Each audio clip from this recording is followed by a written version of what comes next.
Have you ever noticed how some people seem unsettled, even shaken by your calmness, by the way you simply stand in your truth without saying a word? Sometimes it's not your words that challenge them, it's your presence. When a narcissist suddenly becomes silent, most people mistake that silence for dominance, as if their withdrawal somehow shows control, power, or superiority. But let me offer you another view, one that's more psychologically true and philosophically revealing. Their silence in many situations isn't strength, it's fear, it's avoidance, and even more than that, it's exposure.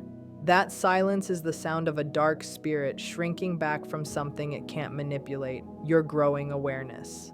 Let's look deeper. Narcissists work on the foundation of emotional control. They feed on your reactions, especially negative ones. Anger, confusion, pleading, and frustration. These are all forms of energy they twist into control. They know how to trigger you, how to bait you, how to pull you back into cycles of doubt and emotional dependence. But what happens when you stop playing the game?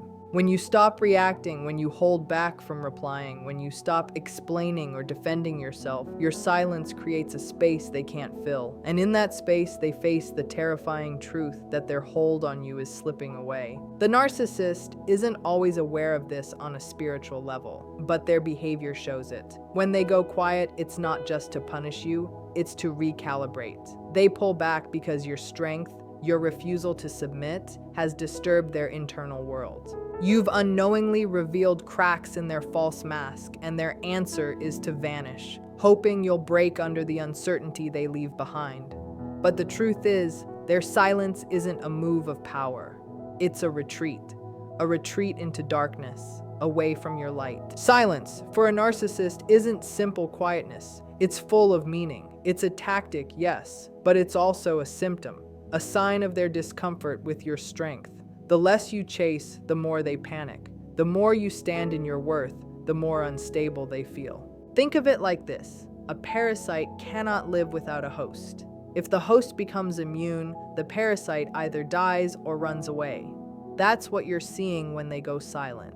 That dark, manipulative energy can no longer draw power from you, and that's terrifying for them. There's also a psychological reason behind this. Narcissistic people are deeply insecure. They build a false version of themselves to escape the unbearable feelings of worthlessness hidden inside. That fake self needs constant validation, applause, admiration, fear, submission, even jealousy. But when you stop giving that supply, when you start showing that you don't fear or need them, they feel that loss deeply. Their silence becomes a coping mechanism. It's like a child's sulk pretending to be strategy. What's powerful about this silence is what it shows on a deeper level. It's like the dragon hiding in the cave, the darkness shrinking from light. In spiritual language, it's the demon exposed by truth. It's not strength, it's avoidance. They don't engage because real engagement would mean honesty, vulnerability, and dialogue, things they simply can't handle. So when a narcissist pulls away after you begin standing up for yourself, you have to see it clearly.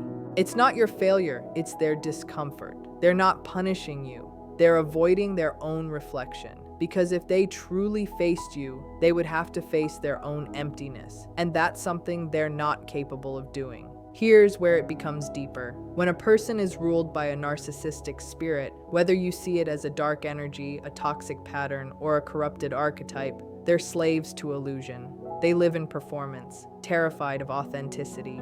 And when you start living in truth, speaking clearly, setting boundaries, you become a symbol of what they fear most. You become the mirror they can't look into. That's why they pull away, not because you're weak, but because you've become spiritually powerful to them. Your silence is different from theirs. Yours comes from strength and clarity. Theirs comes from fear and confusion. You don't respond because you don't have to. They don't respond because they don't know how. And in that shift, their illusion of power falls apart. This can feel deeply confusing at first. You may wonder, why did they disappear?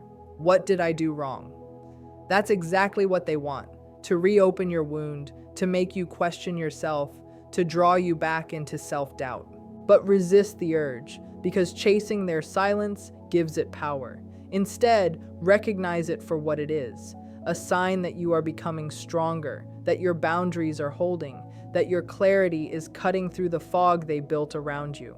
Understand, this isn't just psychological, it's spiritual. When someone manipulates, lies, gaslights, and abuses, they're not just acting from personality flaws. They're being driven by something darker, and your refusal to bow to that is an act of spiritual strength. When the narcissist senses that rebellion, they often retreat in silence, but that silence is proof of your influence. You've become the reflection they can't bear, the truth they can't twist. That's why their silence is fear, not power. Your job isn't to break the silence, it's to stay steady through it. Hold your ground. Know that what you're watching isn't your fall. It's theirs. They're not ghosting you. They're running from themselves. And the more you stay calm and refuse to chase, the clearer this becomes. Eventually, they might come back with charm, fake apologies, or manipulation. But now you'll see through it. You'll sense the desperation behind the mask. Here's the truth. When the dark spirit inside them realizes it can no longer control you, it shrinks back. It retreats. It falls silent. And that silence is your victory. Let it echo. Let it remind you that you are no longer their source of energy. You are free from their illusions. You are no longer a player in their shadow games. Sometimes the most powerful thing you can do is nothing. Not from apathy, but from awareness, from calm strength, from knowing who you are. So when the narcissist goes silent, don't panic. Don't chase. Don't see it as loss. See it as what it truly is. A spirit that once fed on your weakness, now starving in the light of your strength. It's one of life's strangest truths, especially in toxic relationships, that the most powerful move is often the quietest one. Not yelling, not arguing, not trying to get the last word, but staying calm, centered, and unshaken. When you do that, the narcissist doesn't see peace. They see threat, because your calm doesn't just mean self-control, it means loss of their control. You need to know what emotional control means to them. It's their lifeline. Their sense of worth is built on outside reactions. They need others to respond in ways that make them feel important. Admire them. They feel powerful. Fear them. They feel in charge. Hate them. They still feel relevant. But if you remain calm, steady, unmoved, even indifferent, they start to panic. Because that lack of reaction reveals the one truth they can't stand. They don't matter to you anymore. To a narcissistic mind, being irrelevant feels like death. Narcissists don't just feed on praise, they feed on intensity. They want to be the center of your emotional world, good or bad. Love them or hate them, as long as they're in your thoughts, they win.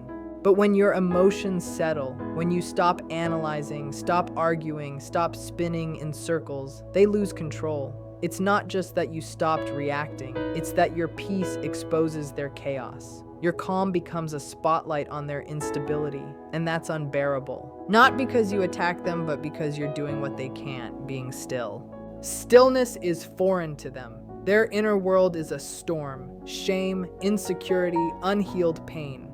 They project that storm outward, trying to control others' peace to escape their own. But when you stop reacting, they're forced to face their own turmoil, and that terrifies them. That's why your calm shakes them. It's not weakness, it's power. It says, you no longer control my reality. That message shakes them deeply because their whole identity depends on shaping everyone else's. And we're not talking about cold indifference born from numbness. We're talking about calm strength that comes from awareness, from healing, from boundaries. The kind that comes after surviving the chaos and choosing peace. This calm comes from maturity, the kind they lack and secretly envy. Your peace reminds them of what they've lost, their connection to their real self. Narcissists are spiritually empty. They crave depth, but fear it. They want to be seen, but dread being known. So they choose control instead. Control needs reaction. So when you stop reacting, stop explaining, justifying, defending, you destroy the very tool they rely on. You remove their fuel. And what's amazing is that you don't even need to confront them. You don't need to yell or call names. You don't even need to label them. Because words can be twisted, but energy can't. When your nervous system stays calm, when you answer with nothing but grounded presence, they feel it. The spell breaks. That's why they often escalate when you become calm. They'll try harder to provoke, accuse, insult, push your buttons. They'd rather have your anger than your silence, because in their world, rage is better than peace. Your dysregulation keeps them relevant, but if you stay steady, something shifts. They reveal themselves. Their logic cracks. Their arrogance falters. Their insecurity shows. You start to see through them, and so do they. They might lash out or vanish, but either way, you've unsettled them deeply. They expect to be the storm, but when they meet your stillness, they feel powerless. And for someone who survives on control, that's the start of collapse. This is truth versus illusion. They live in illusion, in a false story built to protect their pain. Your calm represents truth, silent, grounded, unshakable. Truth doesn't scream, it simply stands. It doesn't manipulate, it observes. And in time, illusion breaks in its presence. Healing from this kind of abuse is a radical act. When you heal, when you claim your clarity and self-trust, you become dangerous. Not because you fight, but because you stop playing. Your existence proves their power doesn't work anymore. They might mock or smear you, but that's just an attempt to regain control. Yet once you've found your calm, they can't reach it unless you let them. So your task is to build that calmness, to ground yourself in truth, not just in thought, but in body, in energy. When you do, you don't need to prove anything. And without your reactions, they lose their control because their power was never real. It was borrowed from yours. When you stop giving it, the illusion breaks. They shrink, they panic, but you remain free. So, if you're detaching, if you've chosen silence, keep going. Trust the discomfort, trust the quiet, trust the trembling, because it's not your world shaking, it's theirs. Your stillness is the earthquake. That's how you win, not by fighting their way, but by refusing to. By holding calm in the middle of chaos, you take back your power. When you stay rooted, their illusion falls. When you live in truth, their lies collapse. And when they act confused or angry at your peace, don't question yourself. See it clearly. Their darkness is afraid, not because you shouted, but because you didn't. Because your silence shows they never controlled you at all. In that moment, calm and steady, you become what they fear most. Let that be your quiet strength. There's something eerie about seeing a narcissist start to copy you. At first, it seems flattering. They use your phrases, your tone, your way of speaking. They even mirror your values or spiritual insights. You might think they've changed, but something in you knows it's hollow. It's not real admiration, it's imitation. And this isn't a compliment, it's a red flag. It means the narcissist is panicking. Because when they start mimicking you, it shows they've recognized your power and are trying to claim it. Narcissists don't build real identity, they create illusion. Their sense of self isn't rooted in truth, it's borrowed from others. When they meet someone grounded and confident, they try to absorb it. They copy not because they love you, but because your light exposes their emptiness. Your wholeness shows them their lack, so they imitate to compete. This is called mirroring. It's not innocent, it's a survival move. They learned long ago they weren't enough as they are, so they built a false self to gain approval and control. But that false self always needs fuel, and that's where you come in. Your grounded truth radiates something they crave but don't understand. Instead of growing, they steal. They copy your energy, your style, your beliefs. They wear your essence like a mask. Spiritually, this is a void pretending to be full. Narcissism is not just a disorder, it's a disconnection from truth. They don't want your personality, they want your life force. They're not just copying your words, they're trying to drain your energy. Like a shadow trying to mimic light, hoping to become real, but they can't. Because imitation without change is spiritual theft, and truth can't be faked forever. Eventually, the mask slips. The words stop matching the energy. The actions expose the lies. People start sensing the emptiness. Because performance can't replace authenticity, and the closer they get to someone real, the harder the act becomes. That's why they often attack the people they once copied, because the imitation fails. The gap between who they pretend to be and who you truly are becomes unbearable. so they project their pain back onto you. But remember, this isn't about you. When they copy and then punish you for being yourself, it's not your fault. It's their own inner war between the false self and the truth you represent. Every time you live honestly, you become a mirror. Some people are inspired by that mirror. Others feel exposed. Narcissists fall into the second group because your depth reveals their shallowness. They don't ask, "How can I grow?" They ask, "How can I take that?" That's the dark energy behind their mimicry. It's parasitic. It doesn't want your light, it wants to wear it. But no matter how perfectly they imitate, they can't win. Because what you have isn't just words, it's spirit, it's earned. And they don't want to do the inner work it takes to have it. They want the fruit without the roots, the power without the pain. So when they mimic you, don't be flattered. Be aware. It's not respect, it's desperation. Don't try to prove, defend, or reclaim. That's how they pull you back in. Just keep living your truth. Let your consistency reveal their performance. Let your calmness expose their chaos. The light you carry can't be copied. It can only be lived, and they aren't willing to live it. Your power isn't in how loud you speak. It's in how true you are. So let them pretend. Because imitation fades, but truth stands. And in the end, the one pretending is always chasing, while the one living in truth just keeps walking forward. Don't hide your light to make their shadow comfortable. Let it shine, let it reveal, let it unsettle what needs to be seen. Your authenticity isn't just peace, it's power. And in the presence of truth, falsehood always trembles. That's the power they try to steal. And that's the power you must never give away. One of the clearest signs that a narcissist is spiritually unsettled by you, often without fully realizing it themselves, is when your very presence causes them to shift. Sometimes it's hardly noticeable. Their tone changes a little, their body stiffens, or the air between you suddenly feels different. Other times, it's impossible to miss. They might turn cold, begin to deflect, or start belittling you in small, condescending ways. If you pay close attention, you'll see these reactions often appear when you're simply standing in your truth. You're not attacking, arguing, or confronting them. You're just being yourself, grounded, honest, emotionally steady. That's exactly when they become uneasy. Why? Because your presence alone becomes a mirror they can't bear to face. You need to understand that narcissists live inside a kind of psychological performance. Their entire identity is built like a stage show, crafted to win approval, control, or admiration. Everything they present to the world is curated, rehearsed, and managed. And for a while, it usually works.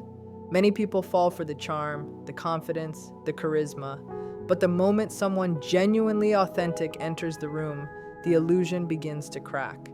The narcissist feels it before they can even explain it. It's not what you say or do.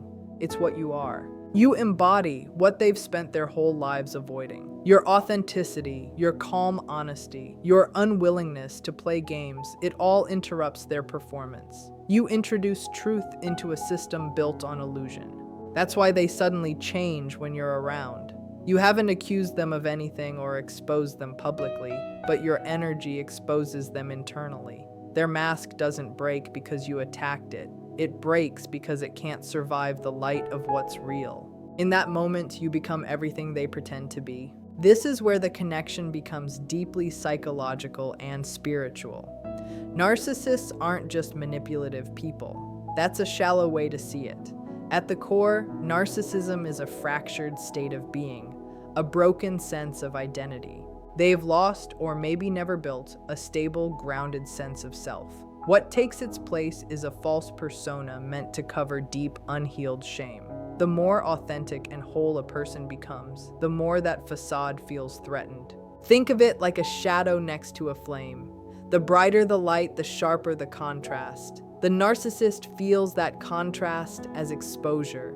It's not that you're intentionally calling them out, it's that their spirit registers danger. You are living proof of everything they've denied. You represent truth, and to someone built on denial, truth feels deadly.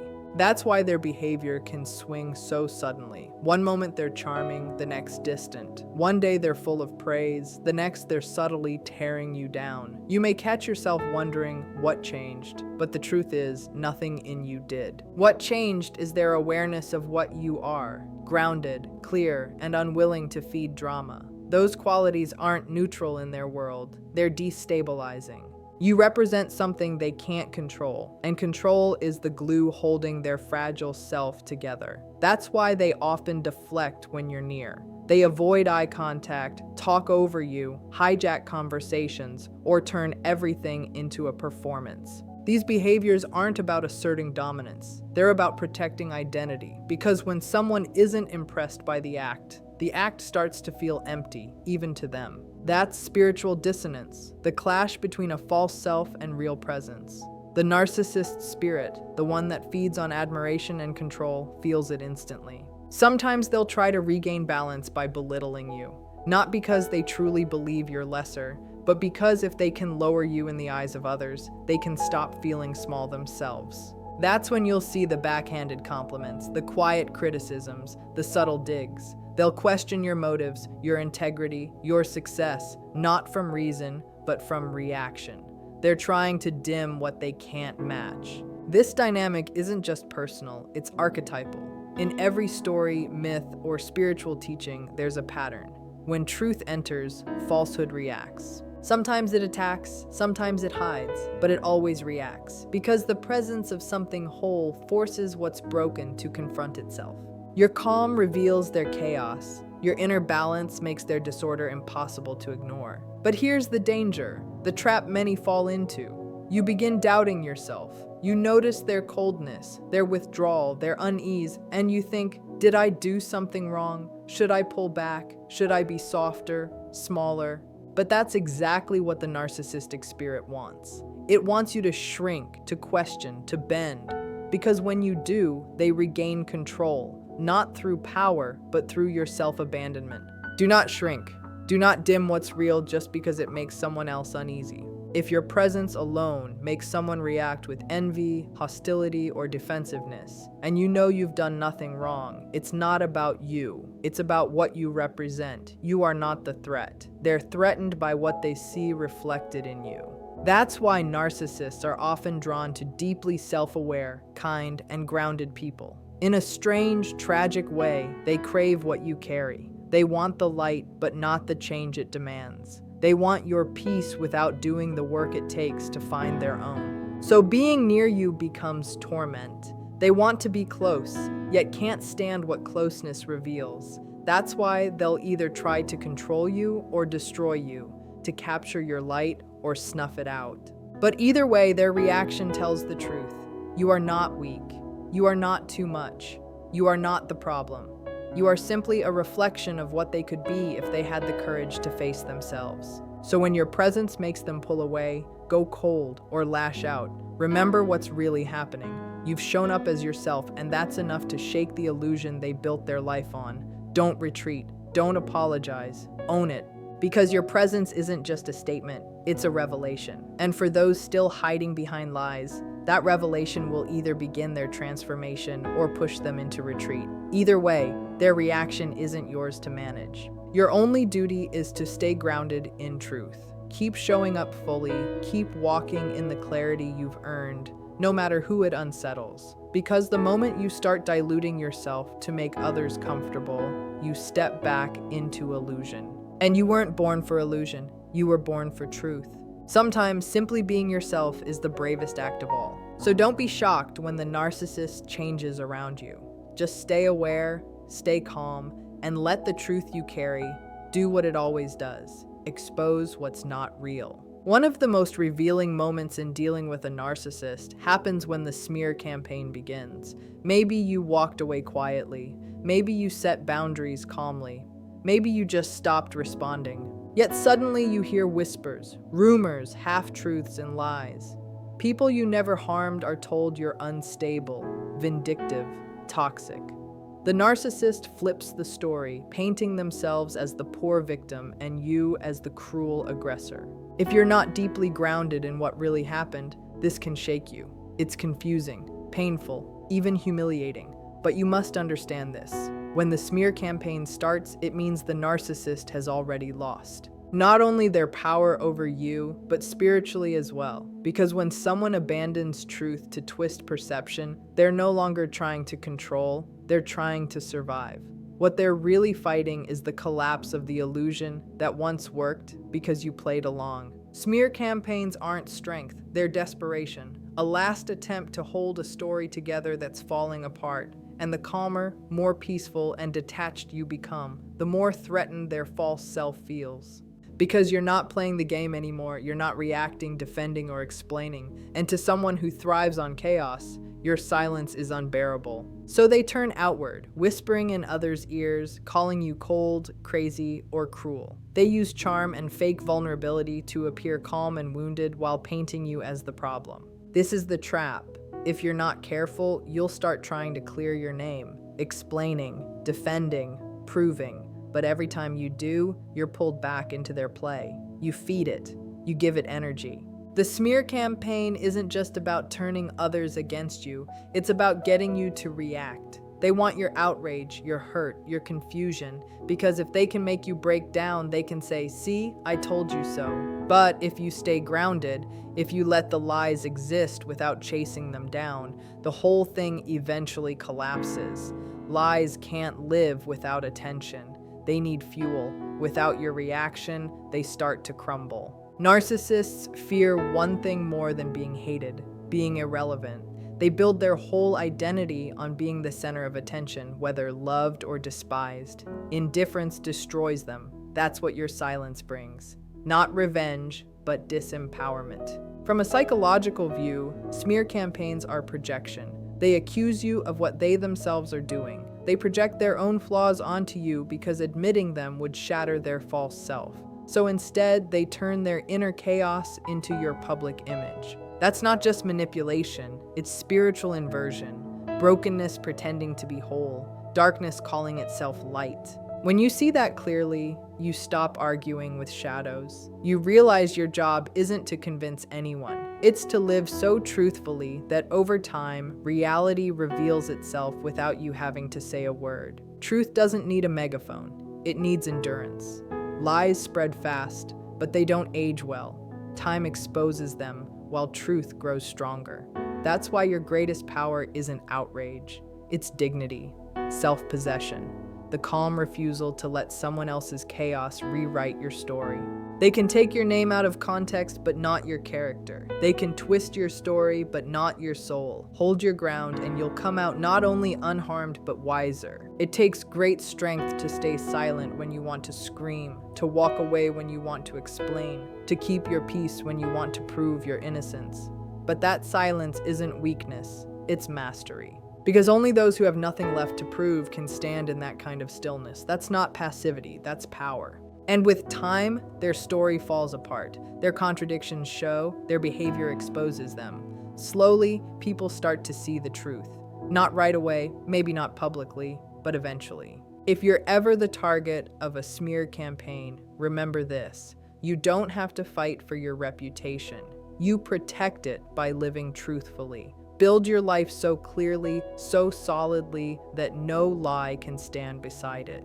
Yes, it takes courage, real courage, to stay still in the storm. But peace, growth, and integrity will speak louder than anything they say. When a narcissist realizes they can't control you anymore, something subtle but powerful happens. They start avoiding you completely. Conversations become shallow, energy feels awkward, contact fades. They only speak when it serves a performance. At first, this might feel like rejection or punishment, but it's actually proof of your growth. They're not avoiding you, they're avoiding what your presence now reflects back to them. Because when they can't control your thoughts or emotions anymore, they only have one option left: distance. In their world, relationships are not about connection, they're about control. When someone stops reacting, the narcissist loses their grip. You no longer provide fuel, you no longer collapse when they withhold affection, so they retreat. That retreat is not peace, it's surrender. It's the silence of someone who used to feed off your energy and can't access it anymore. It's not absence, it's defeat. Deep down, they know they're not safe around your truth. Not because you'd harm them, but because your calm, your clarity, and your refusal to engage are mirrors that strip away illusion. And that's when you realize their avoidance is proof of your strength. You've outgrown their control. You've healed the wounds they once used to manipulate you. Avoidance, in this sense, isn't rejection. It's reflection. It shows how much you've evolved. Let them go. Let their silence speak, because what remains after they disappear isn't emptiness. It's clarity, it's peace, it's freedom. Yes, it hurts at first. You grieve what you thought was real, but what you gain in return is priceless. Your autonomy, your stillness, your power, and that quiet power, the power to stay unmoved, that's what scares them most. So if they avoid you now, don't chase, don't explain, let it be, because their silence doesn't reflect your worth, it reflects their fear. And if you ever wonder whether walking away was worth it, remember this. The surest sign of your growth is that toxicity no longer chases you, it avoids you. Let that be your peace. In the end, what this entire message reminds us is that truth has a quiet strength of its own. When you live with honesty, peace, and self-awareness, it naturally reveals what is false without you needing to fight or prove anything. Some people will be drawn to that light and others will resist it, but neither reaction changes its value. Your calmness, your clarity, and your refusal to lose yourself are not signs of weakness. They are signs of growth. When those who once tried to control or unsettle you can no longer affect your peace, that is when you know you have truly healed. So stay grounded, stay kind, and keep walking in truth. Because in the end, truth doesn't just protect you, it sets you free.